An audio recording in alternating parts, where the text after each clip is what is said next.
चलो नोट करो, electric field due to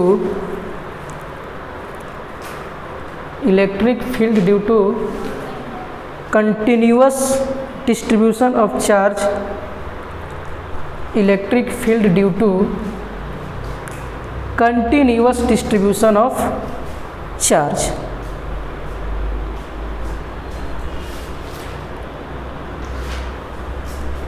continuous distribution of charge. देखो जैसे मान लेते हैं, बताएं हो गया। जैसे कल हमने बताया था आपको कि जैसे ये हमारा एक रॉड है और ये रॉड पूरी तरीके से इस पे पॉजिटिवली चार्ज किया था, कंटिन्यूअसली डिस्ट्रीब्यूट था ऐसा। तो मैंने बताया था कि इस कंटिन्यूअस डिस्ट्रीब्यूशन ऑफ चार्ज के द्वारा हम इस पॉइंट P पे क्या फाइंड करना चाहते हैं, electric field at point P, और इसके बीच की डिस्टेंस कितना है, A है। कितना लिए थे, A, ठीक। और इस रॉड की जो टोटल लेंथ है वो मान लेते हैं कितना है, L है। कितना है, L है। इतना बात समझ आई। तो आप जो है इस पॉइंट पे ये नहीं कह सकते कि electric field at point P जो है KQ divided by A square, क्या ऐसा लिखना गलत है कि नहीं जी? क्योंकि मैंने बताया था कि आपको ये वाला इक्वेशन तभी पॉसिबल है जब आपका इलेक्ट्रिक फील्ड कैसे चार्ज के द्वारा होगा, पॉइंट चार्ज के द्वारा। कैसे चार्ज के द्वारा, पॉइंट चार्ज के द्वारा। लेकिन यहाँ क्या हो रहा है कि यहाँ पे कंटिन्यूअस डिस्ट्रीब्यूशन ऑफ चार्ज हो गया। क्या हो गया है, कंटिन्यूअस डिस्ट्रीब्यूशन ऑफ चार्ज। तो इसके लिए मैंने आपको बताया था कि इसको मैंने छोटे छोटे ऐसे टुकड़े में क्या कर लिया था, तोड़ लेते हैं, ठीक। अब क्या करते हैं कि इनमें से किसी एक एलिमेंट को सेलेक्ट कर दे। मान लो तो मैंने इस एलिमेंट को क्या कर लिया, सेलेक्ट कर लिया, जिसके बीच का दूरी कितना है, dx। कितना है, dx। इतना समझा रहा है। और इस एलिमेंट के पास जो है छोटा सा चार्ज कितना होगा, dq। कितना मान लेते हैं, dq। कोई दिक्कत? छोटा सा एलिमेंट है, क्या है, एलिमेंट है, एक टुकड़ा है जिसकी लेंथ सेपरेशन कितना है, छोटा सा डिस्टेंस dx है, और उस पर चार्ज कितना है, dq है। कितना है, dq है। अब इस पॉइंट से लेके और इस पॉइंट तक के बीच का जो डिस्टेंस ये वाला यहाँ तक, यहाँ से यहाँ तक की दूरी को हम मान लेते हैं x। क्या मान लेते हैं, x, ठीक है। नहीं समझ में आया? ये जो एलिमेंट हमने कट किया है, ये एलिमेंट, इस एलिमेंट से इस पॉइंट तक के बीच की जो दूरी है कितना माना है मैंने, x माने। कितना माने हैं, x। क्लियर इतना? तो इस एलिमेंट के द्वारा इस P पॉइंट पे इलेक्ट्रिक फील्ड क्या होगा, K और छोटा सा चार्ज dq और डिवाइडेड बाई क्या हो जाएगा जी, x का स्क्वायर। क्या हो जाएगा, x स्क्वायर। ऐसा हो जाएगा। अब इससे तो पॉइंट चार्ज हो गया ना, एलिमेंट छोटा सा चार्ज, और जो dq माने हैं ये तो आपका पॉइंट छोटा सा चार्ज की तरह एग्जिस्ट कर रहा है। तो इसकी वजह से इस पॉइंट पे तो इलेक्ट्रिक फील्ड फाइंड किया जा सकता है, क्योंकि चार्ज कैसा है आपका, पॉइंट चार्ज छोटा सा है dq। तो इस पॉइंट की वजह से जो x डिस्टेंस पे ये है, तो यहाँ पे इलेक्ट्रिक फील्ड क्या हो जाएगा, k dq divided by x square. लिख सकते हैं ऐसा। तो यहाँ पे अगर ये चार्ज आपका छोटा है तो आपकी इलेक्ट्रिक फील्ड भी कैसी होगी, क्योंकि इलेक्ट्रिक फील्ड जो होता है ये डायरेक्टली प्रोपोर्शनल होता है मैग्नीट्यूड ऑफ चार्ज के। तो अगर आपका मैग्नीट्यूड इन चार्ज का मैग्नीट्यूड छोटा है dq, तो क्या आपके इलेक्ट्रिक फील्ड इस पॉइंट पे क्या होगा, छोटा ही होगा। तो मतलब क्या हुआ कि d जो है electric field at point P पे जो है वो है k dq डिवाइडेड बाई क्या हो गया, x स्क्वायर। क्या हो गया, x स्क्वायर। इतना समझ में आई? कोई दिक्कत है? हाँ नहीं ना? अब देखो DEP k divided by x square. अब ये आपका चार्ज छोटा सा dq है, क्या है? dq। और ये आपका एक क्या है? रॉड है जिस पे कंटिन्यूअस डिस्ट्रीब्यूशन अब क्या है? चार्ज है। तो मैंने आपको बताया था कि अगर जो चार्ज होता है अगर वो किसी लेंथ पे डिस्ट्रीब्यूट हो, कंटिन्यूअस अगर किसी लेंथ पे डिस्ट्रीब्यूट हो तो क्या लेते थे वहाँ पे? Linear charge density. तो यहाँ पे आप जो है लेमडा को क्या लिख सकते हैं? मैंने बताया कि लेमडा वही लीनियर चार्ज डेंसिटी है जितने लेंथ में आपका जितना चार्ज क्या हो? डिस्ट्रीब्यूट हो। तो dx लेंथ में कितना चार्ज डिस्ट्रीब्यूट है? dq। तो लेमडा क्या हो जाएगा? dq डिवाइडेड बाई tx हो जाएगा, क्योंकि dx डिस्टेंस है छोटा सा। तो क्या इस dq को मैं लिख सकता हूँ लेमडा dx?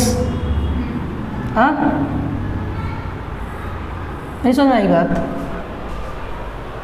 जितने लेंथ में आपका चार्ज डिस्ट्रीब्यूट रहेगा तो यहाँ पे चार्ज लीनियरी चार्ज तो डिस्ट्रीब्यूट है, लेकिन जब पॉइंट चार्ज लिए तो ये dx लेंथ में कितना चार्ज डिस्ट्रीब्यूट है? dq। तो लेमडा इक्वल टू होता है dq बाई ds। तो dq को क्या लिख सकते हैं? लेमडा dx लिख सकते हैं।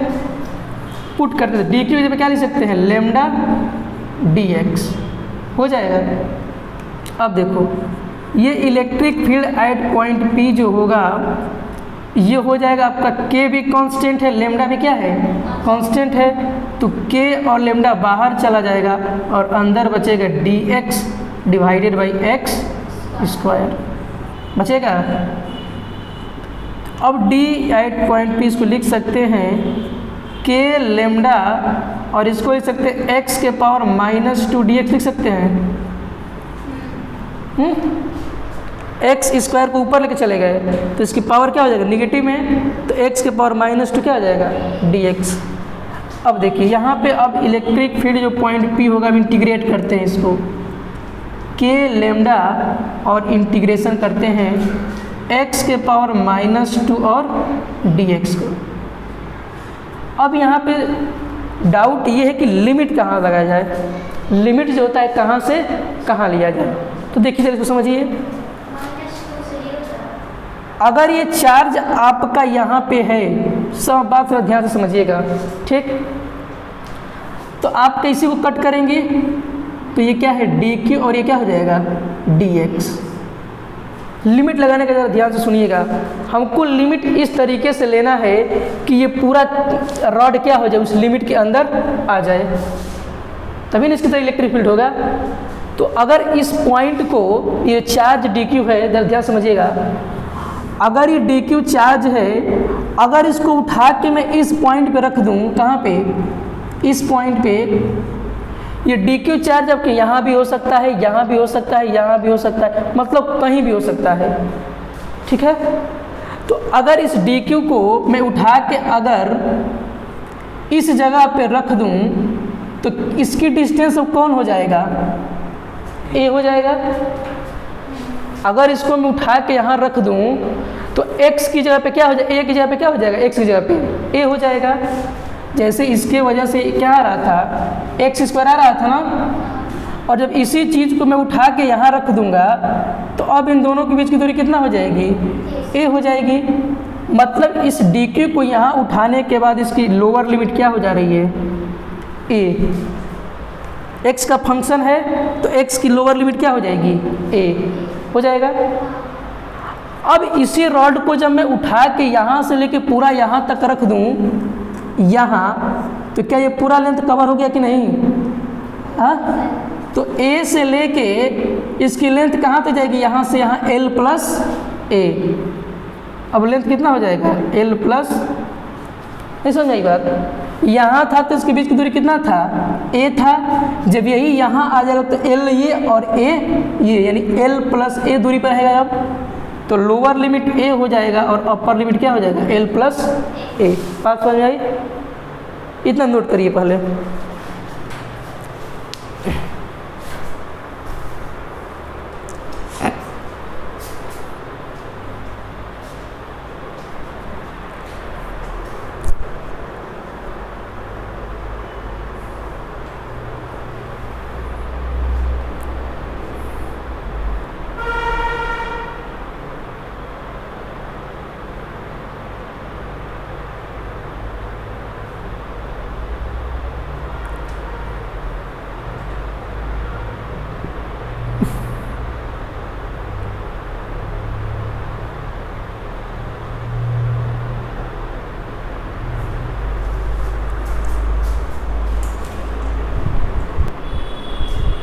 चलो मिटाते हैं, इसको मिटाए ना, इसको रहने देते हैं ज़रा नीचे। देखो इसको क्या लिख सकते हैं अब, इलेक्ट्रिक फील्ड जो एट पॉइंट P है इसको लिख सकते हैं के लेमडा, और x के पावर -2 का इंटीग्रेशन क्या होगा, ज़रा ये देखिए, मैंने बताया था आपको कि इंटीग्रेशन अगर x के पावर -n dx हो तो इसका इंटीग्रेशन होता है x के पावर -n+1 और डिवाइडेड बाई n+1। तो -n तो नीचे में क्या आ जाएगा, n+1 रहने देते हैं, जितना ऊपर में पावर ऐड होता है नीचे उतना ही डिवाइड हो जाता है, ठीक। तो x के पावर -2 है तो इसको ले सकते हैं x के पावर -2+1, और यहाँ भी नीचे कितना हो जाएगा माइनस, तो ये हो जाएगा -2+1, ठीक। लिख सकते हैं इसको ऐसा। अब देखिए ये हो जाएगा electric field at point P के लेमडा, और ऊपर क्या हो जाएगा x के पावर -1, -2+1 कितना हो जाएगा -1, और नीचे भी आपका क्या हो जाएगा -1 हो जाएगा कि नहीं ऐसा, -2+1 कितना हो जाएगा -1। तो electric field at point P को क्या लिख सकते हैं, के लेमडा, लोअर लिमिट कितना था a था, और ये था l+a, ये था a और यहाँ l+a। इसको क्या लिख सकते हैं हम, x के पावर -1 को 1/x लिख सकते हैं, x के पावर जो -1 है इसको क्या लिख सकते हैं रेसिप्रोकल इसका 1/x, और पहले से आपका माइनस तो क्या लगा देते हैं यहाँ पे माइनस, तो इसको पूरे लिख सकते हैं -1/x, और लिमिट जाएगा आपका a से लेके l+a। इतना क्लियर है, मिटाते हैं नीचे। अब अपर लिमिट और लोअर लिमिट रखते हैं। Electric field at point P जो है कि हो जाएगा के लेमडा -1/x से क्या हो जाएगा l+a अपर लिमिट, और फिर माइनस, और माइनस लोअर लिमिट कितना है जी a, माइनस फार्मूले का है, और x से a रखेंगे तो इसका तो पहले से माइनस है, तो ये हो जाएगा इलेक्ट्रिक फील्ड पॉइंट P पे के लेमडा, और ये हो जाएगा -1/l+a, और माइनस +1/a। नोट करिए इतना।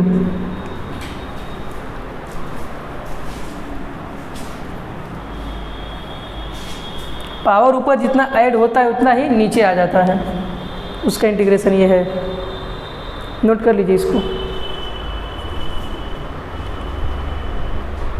देखो इसके आगे अब क्या करते हैं,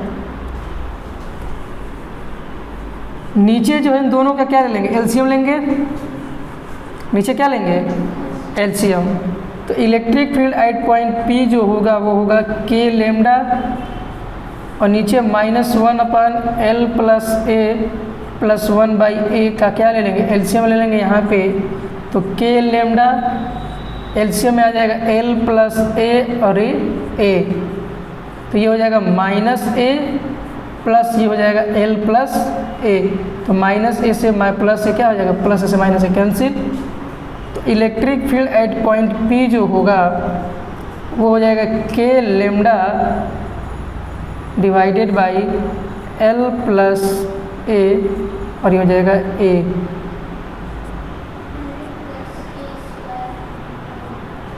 क्या हो गया, ये 1 टाइम्स जाएगा तो क्या हो जाएगा -a, इसका मल्टीप्लाई हो जाएगा, और a से तो क्या हो जाएगा l+a, तो माइनस प्लस, तो इलेक्ट्रिक फील्ड जो आया ये हो गया के lambda l divided by l+a, और ये हो गया a। आया समझ में, नोट कर लीजिए इसको। ये है आपका electric field at point P।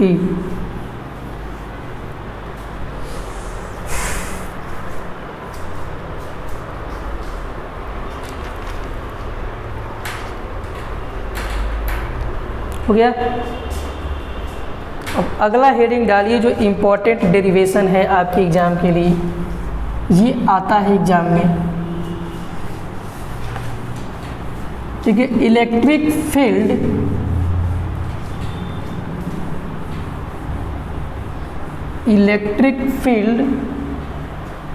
Due to charged ring, electric field due to charged ring charge ring on at point on axis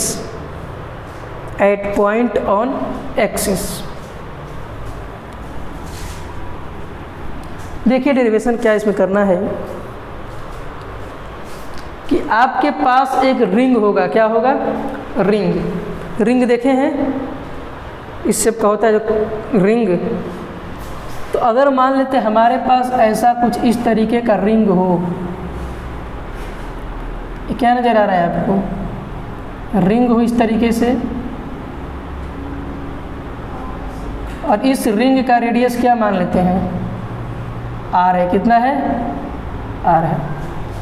आप समझ गए, ये आपका रिंग है और इस रिंग में पूरी तरीके से चार्ज रिंग है। कैसी रिंग है, चार्ज रिंग है।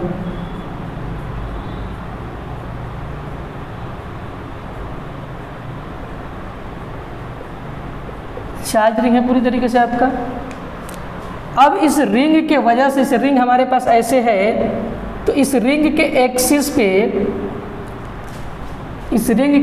पे मान लेते हैं कोई पॉइंट यहाँ P है।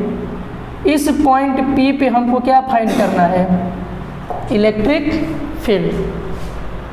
जैसे ही आपका रिंग हो गया इसे, तो ये रिंग का क्या हो गया, ये एक्सिस हो गया। तो रिंग के एक्सिस पे अगर कोई पॉइंट है, तो इस रिंग जो चार्ज रिंग है, इस चार्ज रिंग की वजह से इस P पॉइंट पे इलेक्ट्रिक फील्ड फाइंड करना है हमको। जैसे रिंग है ये, तो इस रिंग के एक्सिस पे यहाँ पे पॉइंट P है, उस पॉइंट P पे हमको क्या फाइंड करना है, इलेक्ट्रिक फील्ड। क्या फाइंड करना है, इलेक्ट्रिक फील्ड। तो देखिए, हाँ तो होता, लेकिन तो एक्सिस पे पूछा है ना, इसके नहीं समझ आया। ये पूरी तरीके से चार्ज रिंग है, तो इसके आपको इस एक्सिस पे पूछा है कि एक्सिस से किसी पॉइंट P पे इलेक्ट्रिक फील्ड क्या होगा।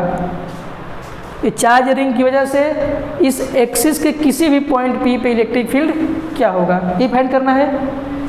अब देखिए, ये जो आपका चार्ज रिंग है, ये पूरी तरीके से आपका क्या है, चार्ज डिस्ट्रीब्यूशन है, कंटिन्यूअस। इस रिंग पे चार्ज क्या है, कंटिन्यूअस डिस्ट्रीब्यूट है। क्या है, कंटिन्यूअस डिस्ट्रीब्यूट है। तो हम वही काम क्या करेंगे कि इस पॉइंट पे एक छोटा सा एलिमेंट कट करेंगे। क्या करेंगे, छोटा सा एलिमेंट, और यहाँ पे मान लेते हैं चार्ज क्या होगा, dq, और इनके बीच का सेपरेशन क्या मान लेते हैं, dx। क्या मान लेते हैं, dx। क्लियर है। अगर इस चार्ज, जैसे चार्ज रिंग है आपका, अगर मैं इसको यहाँ से कट करूँ और इसको ऐसे फैला दूँ, तो क्या ये आपका लीनियर हो जाएगा कि नहीं, चार्ज डिस्ट्रीब्यूशन हो जाएगा। अगर यहाँ से कट करके इसको ऐसे तोड़ दूँ, तो पूरा लीनियर चार्ज डिस्ट्रीब्यूशन हो जाएगा। तो यहाँ पे क्या करते हैं कि देखिए, इस पॉइंट पे हमने क्या चूज किया, एक एलिमेंट चूज किया जिसके बीच का सेपरेशन कितना है, dx है। तो क्या ये आपका एक पॉइंट चार्ज की तरह हुआ कि नहीं, हाँ हो गया पॉइंट चार्ज की तरह। तो इस पॉइंट चार्ज की वजह से इस पॉइंट में भी कोई इलेक्ट्रिक फील्ड होगा कि नहीं होगा, हाँ। तो यहाँ पे इलेक्ट्रिक फील्ड क्या होगा, dE, छोटा सा चार्ज तो छोटा सा इलेक्ट्रिक फील्ड। आई बात समझ में। सेम उसी तरीके से अगर सिमेट्रिक देखा जाए, तो यहाँ भी अगर एलिमेंट कट करते क्या हो जाएगा, dq, और डिस्टेंस कितना हो जाएगा, dx। तो इस पॉइंट की वजह से इस पॉइंट पे इलेक्ट्रिक फील्ड एक होगा, और जो कहाँ होगा, ऐसे होगा, ये भी हो जाएगा dE। हो जाएगा कि नहीं हो जाएगा, दोनों पॉइंट की वजह से। इस पॉइंट की वजह से इस पॉइंट पे इलेक्ट्रिक फील्ड इधर आया dE, और इस पॉइंट की वजह से इस पॉइंट पे जो इलेक्ट्रिक फील्ड आया वो कितना है आपका, DE है। कंसेप्ट क्लियर है कि नहीं यहाँ तक? बोलो।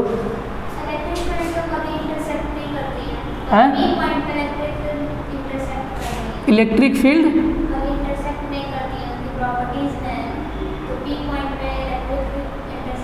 देखो यहाँ क्या है कि ये जो चार्ज था, ये चार्ज, इसकी वजह से इस पॉइंट पे इलेक्ट्रिक फील्ड कहाँ जाएगा, D इधर आया।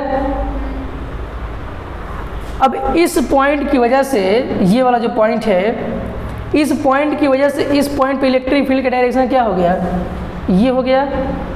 तो मैंने वहाँ पे ये बताया था कि जैसे आपका प्लस Q है तो इससे इलेक्ट्रिक फील्ड लाइन जाएगी, कहाँ जाएगी, माइनस Q की तरफ, ठीक है। अब फिर यहीं से एक इलेक्ट्रिक फील्ड जो दूसरी निकलेगी वो इस एक दूसरे को इंटरसेक्ट नहीं कर सकती है। लेकिन ये दोनों आपके पॉइंट डिफरेंट है, ये दोनों लाइन एक ही पॉइंट से निकल रही है। आप समझाइए, ये जो है आपके एक ही पॉइंट से निकले तो एक ही जगह पर इंटरसेक्ट नहीं करना चाहिए। अब ये दो अलग अलग चार्ज की वजह से इलेक्ट्रिक फील्ड लाइन्स है और इस सेम चार्ज की वजह से था। आपको समझ आया? ये दो अलग अलग चार्ज है तो अपने अपनी इलेक्ट्रिक फील्ड बना रहे हैं। अब देखिए, और यहाँ से यहाँ तक के बीच का सेपरेशन मान लेते हैं कितना है, R है। कितना है, R है। और इसके बीच की दूरी मान लेते हैं कितना है, R माने है ना।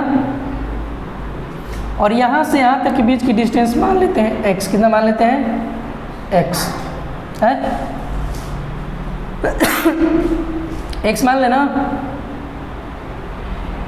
नहीं समझ में आया? इसके सेंटर से इस P पॉइंट के बीच की दूरी कितना है, x है। और इस चार्ज की वजह से इस पॉइंट पे डिस्टेंस R है और इस रेडियस R हो गया। अब देखिए यहाँ पे ये जो इलेक्ट्रिक फील्ड है, ये वाला, ये हमारा इलेक्ट्रिक फील्ड कितना है, DE है। इसके दो कंपोनेंट ब्रेक होंगे कि नहीं, यहाँ पे एक इस डायरेक्शन में ब्रेक होगा और एक होगा यहाँ पे ऐसे। तो जब यहाँ पे ये थीटा एंगल बन रहा है तो यहाँ पे भी कितना एंगल बनेगा, थीटा। समझ आया? तो इधर कौन सा कंपोनेंट जाएगा, DE cos थीटा, और इधर आ जाएगा DE sin थीटा। क्लियर है इतना? अब इसकी वजह से जब ये थीटा है तो इसके ये जो फील्ड है इसकी वजह से दो कंपोनेंट ब्रेक होगा। इसकी वजह से एक इधर और एक इधर। तो इधर एंगल कितना बनेगा, थीटा यहाँ बनेगा। हाँ, ये पूरा ये थीटा बनेगा नहीं जी, नहीं समझ में आया? थीटा बनेगा। तो इसका एक कंपोनेंट और कहाँ आएगा, इधर ही आएगा। वो कितना है, DE cos थीटा, और फिर ऊपर जाएगा DE sin थीटा। समझ में आ रही है बात? इस DE के दो कंपोनेंट, एक टूटा DE cos थीटा में क्योंकि एंगल थीटा है, और ये आपका टूटा DE sin थीटा में। जब ये एंगल थीटा है, ये एंगल थीटा है, ये भी एंगल कितना हो जाएगा, थीटा। ये भी एंगल कितना बनेगा, यहाँ का थीटा बनेगा ना, जाएगा तो जब इसका ये थीटा तो इसका भी ये क्या हो जाएगा, थीटा। तो इसके दो कंपोनेंट DE cos थीटा और ये हो गया DE sin थीटा। क्लियर है इतना? अच्छा, तो ये दोनों कंपोनेंट एक दूसरे के साथ कैंसिल हो जाएंगे कि नहीं, हैं? अपोजिट कंपोनेंट हैं तो इक्वल मैग्नीट्यूड, लेकिन अपोजिट डायरेक्शन में दोनों एक दूसरे के साथ क्या हो जाएंगे, रिजल्टेंट कैंसिल हो जाएंगे। यानी कि जो आपका electric field at point P आया है, क्या मैं इसको इंटीग्रेशन DEX लिख सकते हैं? मैंने बताया था 11th में आपको कि जब Ex हो d तो इसको क्या लिख सकते थे, E cos थीटा लिखते थे। x के अलावा जो कंपोनेंट है वो कौन सा है, E cos थीटा, बताए तो थे। हाँ, तो जो dEx होगा तो क्या इसको मैं लिख सकता हूँ integration dE cos theta. Ex से क्या लिख सकते हैं, E cos थीटा। अब देखिए ये हो जाएगा electric field at point P।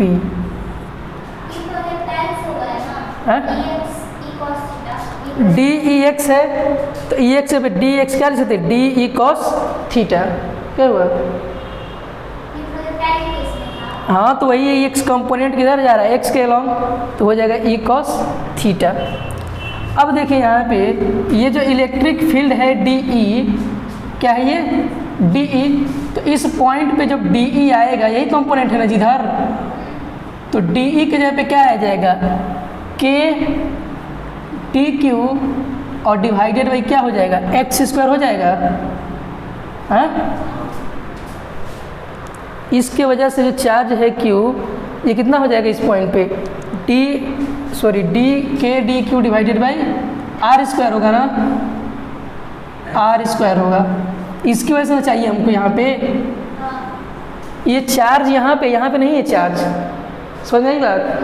तो चार्ज और पॉइंट के बीच का दूरी कितना माने हैं, आर, तो ये हो जाएगा k d q divided by r square. इतना क्लियर है, चलिए तो डी के जगह पे लिखेंगे k d q divided by r square.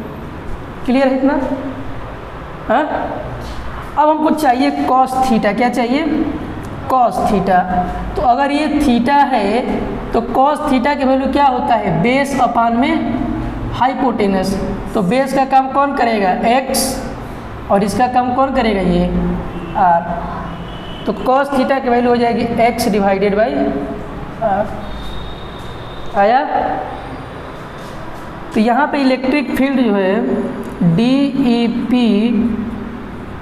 यहाँ पे जरा देखिए x भी आपका कांस्टेंट है और ये r भी क्या है आपका कांस्टेंट है। अगर इस चार्ज, ये चार्ज जो dq है, अगर देखो ये डिस्टेंस कितना है, r है, और ये यहाँ पे छोटा एलिमेंट है, इसको यहाँ रखे, यहाँ रखे, यहाँ रखे, यहाँ ऐसे करते लेकर आए यहाँ पे, लेकिन r और x की वैल्यू कोई चेंज हो रहा है नहीं। जैसे ये आपका रिंग है, तो जैसे इसे प्रेशन r माने थे और ये डिस्टेंस कितना है, x है, तो यहाँ पे चार्ज रिंग ऐसे, अगर चार्ज यहाँ पे कोई एलिमेंट है, इसको यहाँ रखे, यहाँ रखे, यहाँ ऐसे कर रहे हैं, क्या x और r बदल रहा है, नहीं बदल रहा है। मतलब यहाँ पे आपका x जो है ये कांस्टेंट रहेगा और r भी क्या रहेगा आपका कांस्टेंट रहेगा। ठीक, तो इसको क्या लिख सकते हैं हम, integration k x divided by r cube को बाहर कर दें। हाँ, ये मल्टीप्लाई तो कितना हो जाएगा, नहीं समझ में आया, के एक्स और r square into r cube हो जाएगा, और इंटीग्रेशन आपका क्या बचेगा, केवल डी क्यू। क्या बचेगा, डी क्यू। ठीक है। अब देखिए, अब बात करते हैं हम लिमिट की। किसकी बात करते हैं, लिमिट की। ये चार्ज Q है, तो मान लेते हैं यहाँ पे है, यहाँ पे छोटा सा एलिमेंट माने हैं। अब इस जगह से अगर मैं चार्ज को डिस्ट्रीब्यूट करना शुरू करता हूँ, यहाँ से पूरा ऐसे, क्या देखो यहाँ पे लिख दे रहा हूँ, क्या इस चार्ज को मैं 0 से Q लिख दूँ, देखो कैसे, जैसे ये पूरा आपका चार्ज यहाँ था इनिशियली, तो अब यहाँ से चार्ज का डिस्ट्रीब्यूशन होना शुरू हुआ है। अब धीरे धीरे धीरे चार्ज यहाँ यहाँ यहाँ यहाँ कुछ जा रहा है, फिर यहाँ पहुँच गया। टोटल चार्ज कितना हो गया इस पर, Q, कितना हो गया Q, यानी इनिशियल मान लेते इस पर कोई चार्ज नहीं है, क्या है कोई चार्ज है, चार्ज कितना है इस पर 0। अब क्या करते हैं कि चार्ज यहाँ रखे, कुछ यहाँ धीरे धीरे रखते रखते उस पूरे चार्ज का क्या कर दिया हमने, डिस्ट्रीब्यूशन कर दिया। स्टार्टिंग में चार्ज कितना था 0, कोई चार्ज नहीं था, नेट चार्ज क्या था इस पर 0 था। अब जैसे ही यहाँ पे चार्ज डिस्ट्रीब्यूशन हुआ तो टोटल चार्ज कितना हो गया इस पर Q हो गया, कितना हो गया Q। तो यहाँ हो जाएगा kx divided by r cube और लिमिट क्या लिख देंगे Q माइनस 0 लिख दें, लिख सकते हैं स्मॉल Q माइनस 0। तो यहाँ पे जो आएगा इलेक्ट्रिक फील्ड वो आ जाएगा KQX divided by r cube. इतना पहले नोट करिए, लिमिट समझ में आया है। पहले स्टार्टिंग 0 फिर बाद में कितना होगा टोटल चार्ज Q।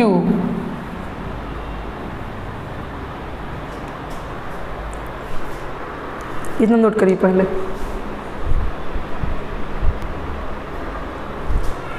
तो ये है आपका DEP KQX divided by r cube. यहाँ पे आपका R जो रेडियस है ये भी कांस्टेंट है, ये X है ये भी कांस्टेंट है, और ये R है ये भी क्या है आपका कांस्टेंट है।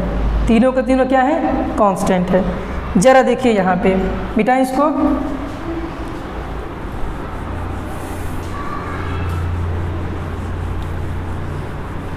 अब यहाँ आपसे क्या देगा, इस इक्वेशन को जरा डील करते हैं कि जो electric field at point P आया है वो क्या आया है KQX divided by r cube आया है। हाँ, अब जरा देखिए क्या इस फिगर से R की वैल्यू निकाली जा सकती है। हाइपोटेनस का square is equal to perpendicular का स्क्वायर प्लस बेस का स्क्वायर लिख सकते हैं। तो R की वैल्यू क्या लिख सकते हैं, R square plus x square 1/2 लिख सकते हैं। रूट को 1/2 हो गया। तो इसको लिख सकते हैं electric field at point P KQX, और R के जगह पे लिख सकते हैं R square plus x square की वैल्यू 3/2। सुनने देखो ये 1/2 है और इसके पावर कितना है 3/3 है, क्या है 3 है ना। तो इसके जब मल्टीप्लाई करें तो 2 वाला 2 कैंसिल कर देगा, तो क्या बचेगा सिर्फ Q। तो electric field at point P जो बचेगा KQX और R square plus x square हो जाएगा जी, और इसके पावर में क्या बचेगा सिर्फ 2 से 2 कैंसिल हो जाएगा। अरे sorry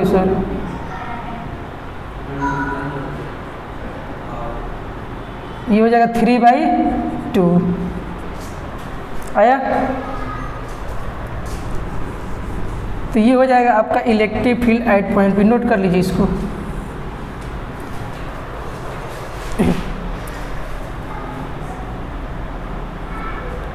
three by two electric field at point P KQX R square plus x square और पावर 3/2।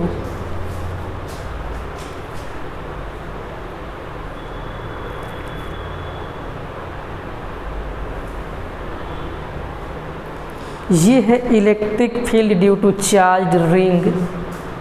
जब किसी रिंग को चार्ज कर दिया जाता है तो अपने चारों तरफ इलेक्ट्रिक फील्ड इतना ही प्रोड्यूस करती है। KQX डिवाइडेड बाई ये केवल एक्सिस पे, किस पे एक्सिस पे।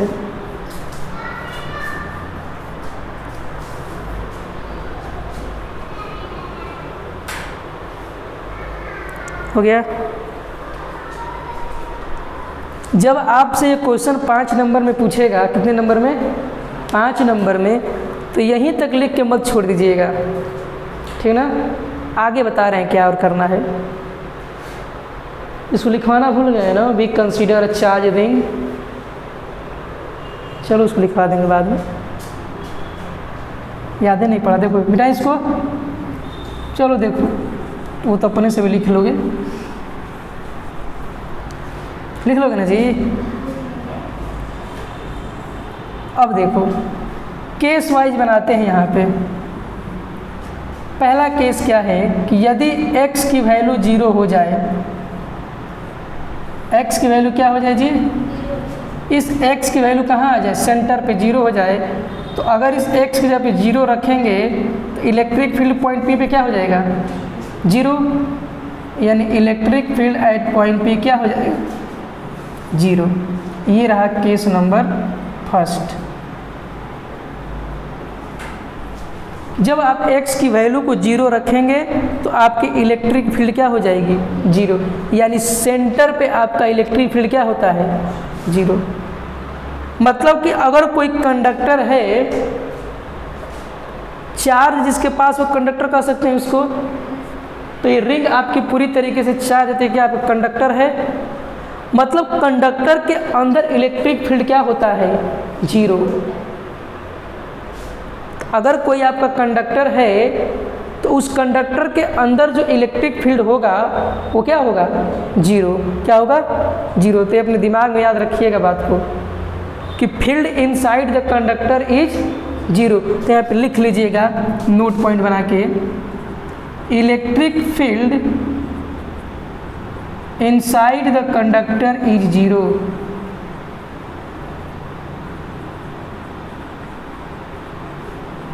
नोट कर लीजिएगा इसको, electric field inside the conductor is 0, मतलब कंडक्टर के अंदर इलेक्ट्रिक फील्ड क्या हो गया, 0 हो गया।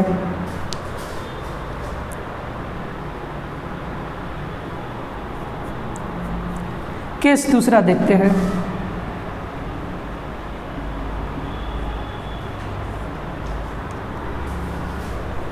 दूसरा केस क्या है कि यदि x की value much much much greater than किससे हो जाए, r से, किससे हो जाए, r से। केस नंबर सेकेंड क्या है कि अगर x की वैल्यू जो है ये बहुत बड़ा हो जाए किससे, r से, तो क्या हम लिख सकते हैं r square plus x square की वैल्यू अप्रॉक्स किसके बराबर हो जाएगी, x स्क्वायर हो जाएगी जी। क्योंकि x की वैल्यू क्या है, बहुत ज़्यादा है, तो r square plus x square की वैल्यू अप्रॉक्सीमेटली किसके बराबर हो जाएगा, x स्क्वायर के बराबर, किसके बराबर, x स्क्वायर।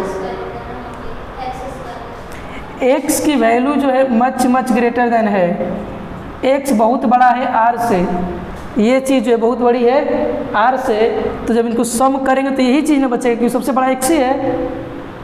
नहीं समझ में आया। तो केस सेकेंड में आपका इक्वेशन बन जाएगा इलेक्ट्रिक फील्ड के क्यू एक्स डिवाइडेड बाई, इसके जगह पे क्या लिख सकते हैं, एक्स स्क्वायर के पावर क्या हो जाएगा जी, 3/2 हो जाएगा। यानी कि electric field at point P पे जो होगा वो होगा के क्यू एक्स, और 2 से 2 कट जाएगा तो क्या बचेगा, x के पावर 3, तो एक x से x कट गया, तो इलेक्ट्रिक फील्ड पॉइंट P पे क्या हो जाएगा, k q divided by x square. आई बात समझ में,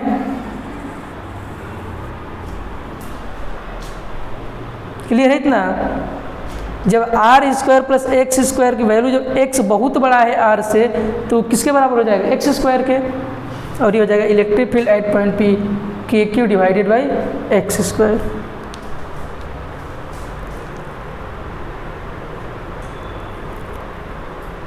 हो गया बेटा।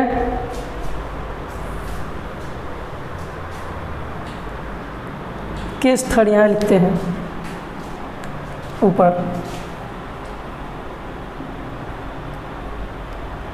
केस थर्ड क्या है कि अगर r की वैल्यू जो है मच मच ग्रेटर देन हो जाए x से, तो r square plus x square जो है अप्रॉक्सीमेटली किसके हो जाएगा, r स्क्वायर, किसके हो जाएगा जी, r स्क्वायर।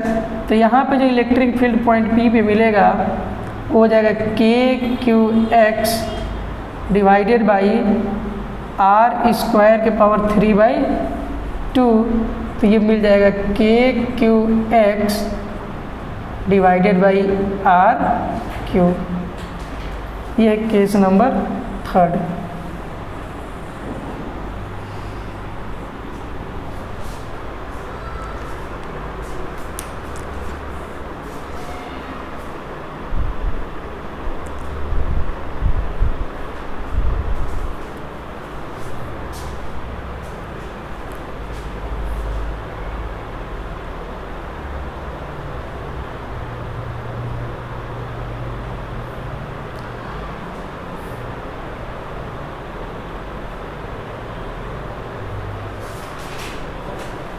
हो गया। तो ये केस नंबर 3 है। अगर केस नंबर 4 देखें, अगर इस x की वैल्यू को मैं इनफाइनाइट रख दूं, क्या रख दूं? इनफाइनाइट, तब इलेक्ट्रिक फील्ड पॉइंट P पे क्या होगा? क्या होगा जी?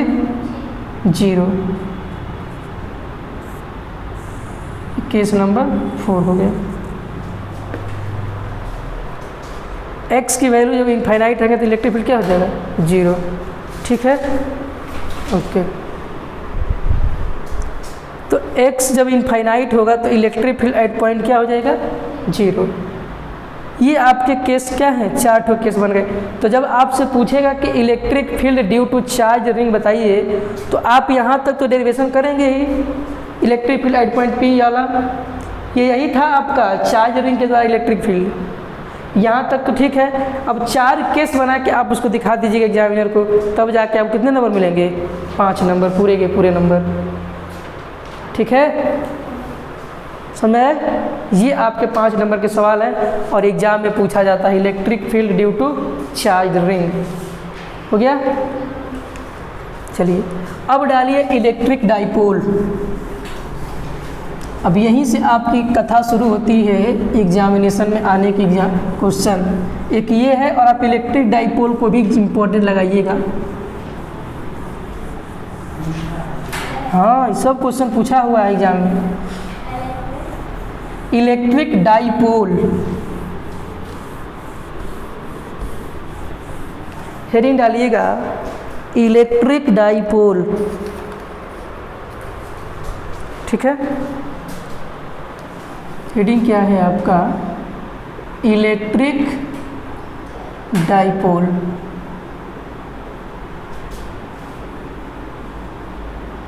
इस पे आपको numerical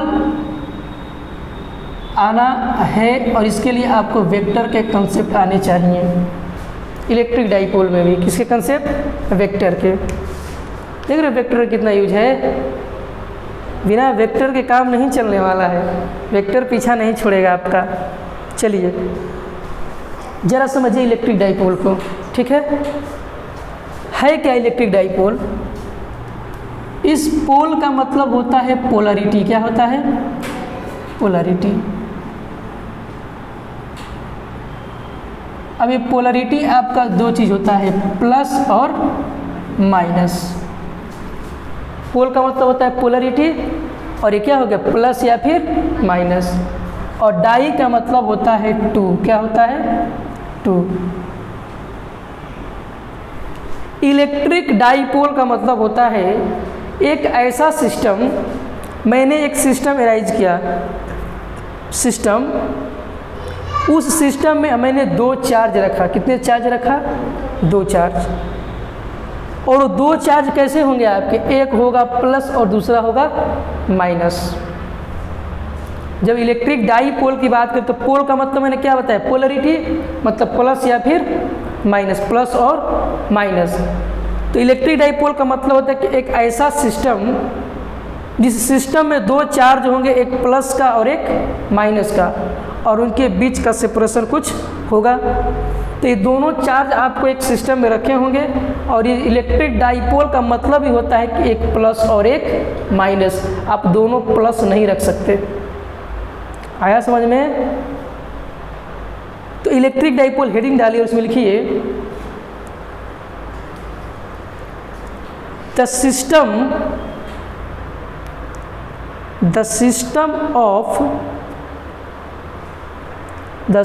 of TWO2 equal and opposite charges placed at some separation। Electric dipole में क्या होता है कि पोल का मतलब मैंने क्या बताया आपको? पोलरिटी, एक प्लस होना चाहिए और दूसरा माइनस होना चाहिए। भाई बात समझ आया?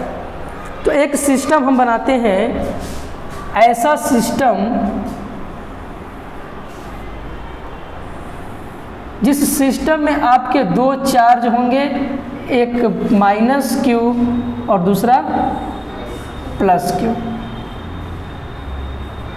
आप प्लस क्यू यहाँ भी लिख सकते हैं, माइनस क्यू यहाँ भी लिख सकते हैं, कोई फर्क पड़ने वाला नहीं है। लेकिन ज़्यादातर बुकों में माइनस क्यू को यहाँ रखा है और प्लस क्यू को यहाँ रखा है, ठीक है। तो आप प्लस क्यू को यहाँ भी रख सकते हैं, माइनस क्यू को यहाँ भी, कोई फर्क पड़ने वाला नहीं है। अब देखिए क्या किया गया इलेक्ट्रिक डाइपोल के केस में, इनके बीच का जो सेपरेशन रखा गया,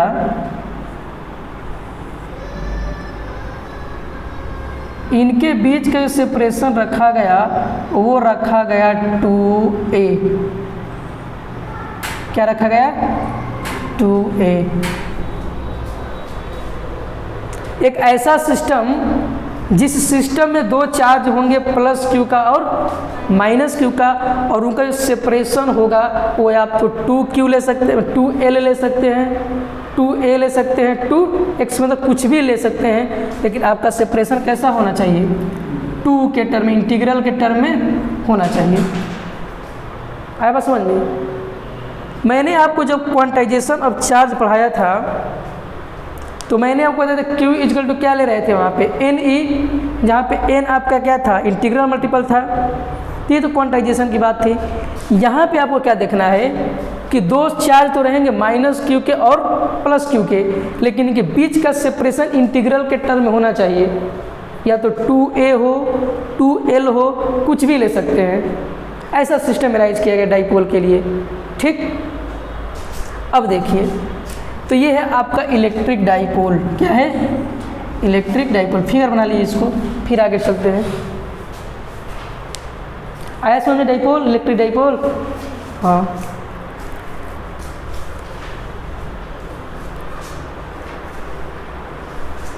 ये है आपका इलेक्ट्रिक डाइपोल।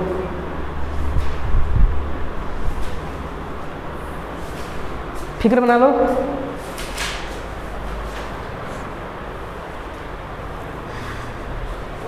छूटा है क्या पीछे? हाँ, फेयर पे लिखा करो उसको, कॉपी वगैरह पे। फेयर है ना? चलो, बाद में कॉपी बन जाएगी ये भी।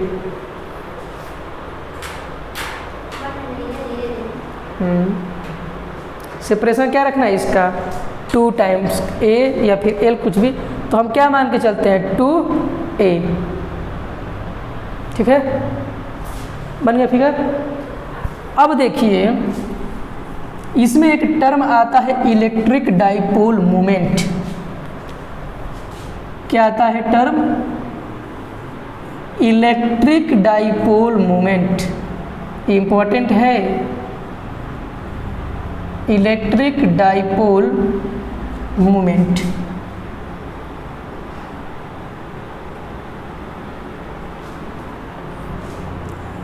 जरा इसको समझिएगा क्या है electric dipole moment. Electric dipole moment जो होता है, हम इसको रिप्रेजेंट करते हैं P से। किससे? और ये एक वेक्टर क्वांटिटी होता है जिसके ऊपर क्या लगाएंगे हम लोग? एरो। क्या लगाएंगे? एरो। एरो क्या बता रहा है कि आपको जो P है वो कैसी क्वांटिटी है? Vector quantity. कैसी क्वांटिटी है? वेक्टर। तो डाइपोल मोमेंट का मतलब क्या होता है? देखो यहाँ, ये जो हम सिस्टम में दो चार्ज रखे थे, ये माइनस क्यू का और ये प्लस क्यू, और इनके बीच का सेपरेशन क्या रखे थे हम?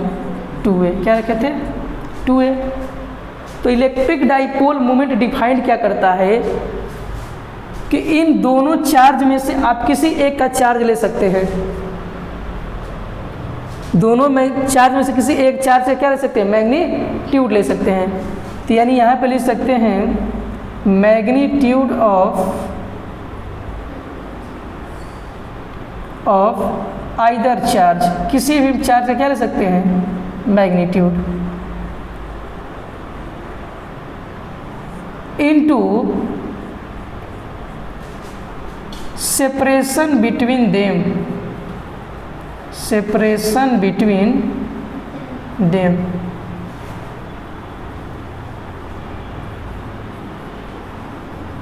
ठीक है। तो ये फार्मूला क्या बना कि डाइपोल मोमेंट P जो है किसी भी चार्ज का मैग्नीट्यूड क्या होगा Q, और उनके बीच का सेपरेशन क्या है 2a। तो ये डाइपोल मोमेंट बन गया vector P equal to Q into 2a। ये कहलाएगा आपका डाइपोल मोमेंट। नोट कर लीजिए P equal to Q into 2a। किसी किसी बुक में 2l दिया होगा, क्या दिया होगा 2l, तो से घबराइएगा मत। अब 2a भी अब तो अपने ऊपर है, डिस्टेंस को हम क्या लेंगे, ठीक ना। तो P equal to Q into 2a। अब इसका अगर यूनिट की बात करें हम, किसकी बात करें यूनिट की, तो इसका यूनिट क्या हो जाएगा, चार्ज का यूनिट होता है कूलम और डिस्टेंस कितना हो जाएगा मीटर। क्या हो जाएगा डिस्टेंस का यूनिट मीटर। तो ये हो जाएगा आपका coulomb metre.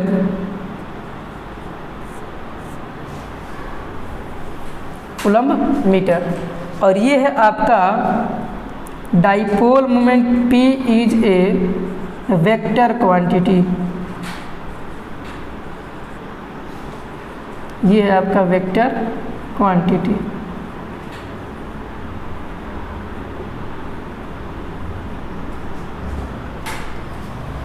Electric dipole moment क्या होगा वेक्टर P, इन दोनों में से चार्ज किसी का ले सकते हैं Q, और उनके बीच का सेपरेशन क्या है 2a है। क्या है 2a है। तो P equal to Q into 2a।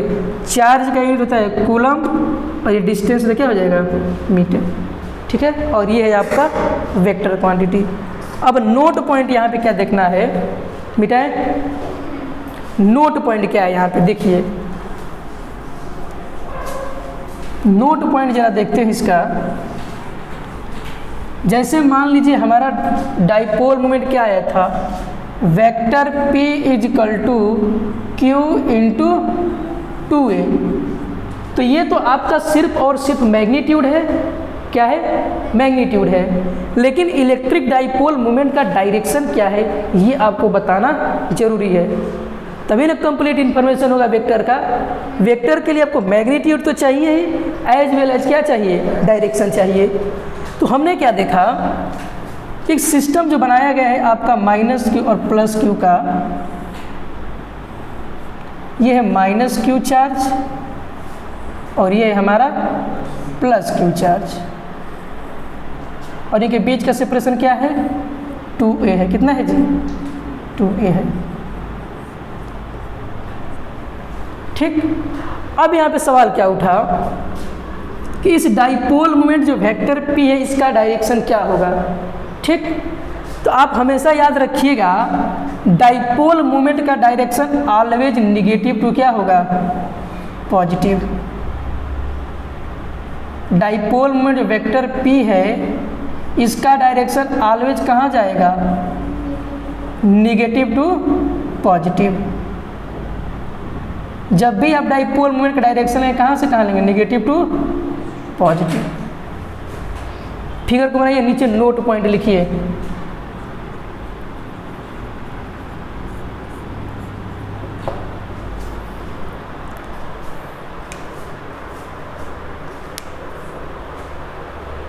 समझ में आया है पूरा डाइपोल मोमेंट, इम्पोर्टेंट है टॉपिक।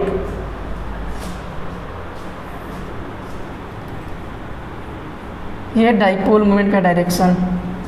तो लिखिए नोट पॉइंट में नीचे, the direction of dipole moment, the direction of dipole moment, dipole moment is always